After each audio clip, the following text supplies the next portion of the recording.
ভারতের সীমান্তরক্ষী বাহিনী বিএসএফ এর গুলিতে আবারও ঝরল প্রাণ। লালমনিরহাটের পাটগ্রাম সীমান্তে বিএসএফ এর গুলিতে নিহত সবুজ মিয়ার মরদেহ ফেরত দিয়েছে ভারতীয় সীমান্তরক্ষী বাহিনী। বৃহস্পতিবার রাত ৯টার দিকে পাটগ্রাম উপজেলার নাজিরঘুমারি সীমান্ত পিলার ৮৬৮ নম্বর পিলারের নিকট দিয়ে ভারতীয় বিএসএফ বাংলাদেশ বিজিবির কাছে লাশটি হস্তান্তর করেন।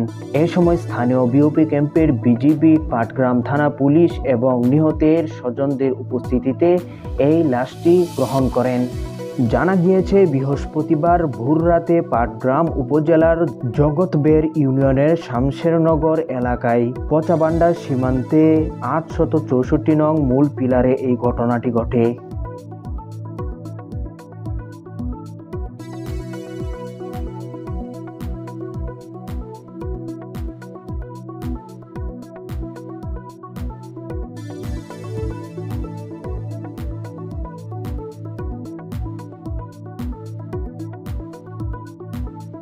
কয়েকজন বাংলাদেশি নাগরিক ভারতীয় গরু আনার জন্য এই সীমান্তের কাছাকাছি সৈন্যরেখায় প্রবেশ করে। এ সময় সীমান্তরক্ষী বাহিনী বিএসএফ তাদেরকে গুলি করেন।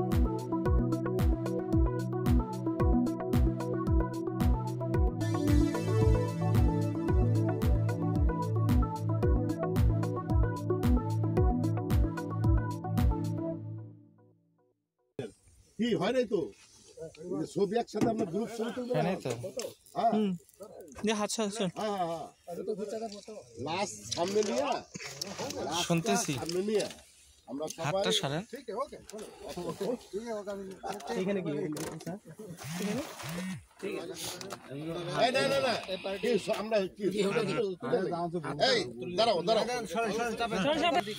হ্যাঁ জলদি এই না সরা তুই पहचान लिया ना और खुलते हो ओके सर दादा सर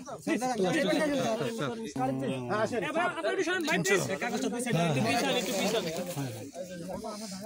ওই পুলিশ কই আমাদের বাংলাদেশ ভাই যান আরে মোবাইলটা কারা দিলাম না ছবি তুলো ভাই বাংলাদেশ পুলিশ স্যার ফোন কই স্যার সামনে স্যার প্লিজ হ্যাঁ ঠিক আছে ভাই কেবল লাশ পাইলাম এখন নেই ভাই একটু পিছন তো এই গাড়িতে এখনো ভেঙে যাবে।